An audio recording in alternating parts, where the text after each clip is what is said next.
Kamxarj somsamzani boshlaymiz. 1 stakan qatiq yoki kefir, yarim stakan sariyog' yoki margarin, bitta dona tuxum, 1 choy qoshiq rezrixritel va 1 chimdim tuz. Massani hammasini yaxshilab aralashtirib, ozgina-ozginadan un solib xamir qilib olamiz. Xamirimizni ozgina qo'limizga yopishadi, 5 minutga tindirib qo'yamiz. Nachinkasi uchun menda qaynatilgan kartoshka, ozgina sariyog' sut bilan pyure qilib olamiz.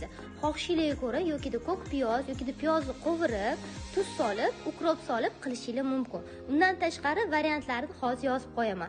Yaxshilab aralashtirib, somsamizni tugishga o'tamiz.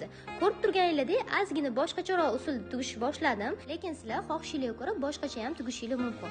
Yaxshilab 1,5 osh qoshiqdan nachinka sovolamiz. Uchburchak somsani tugandek tugib, chetlarini bukib, pichoqda to'g'irlab olamiz. Hamma chetlaridan tuxumni sarig'ini surib, kunjutga botirib olamiz. 180 gradusda 20 minut ichida pishirib olamiz.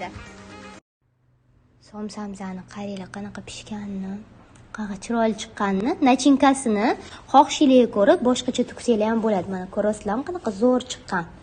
Yumshoqqina.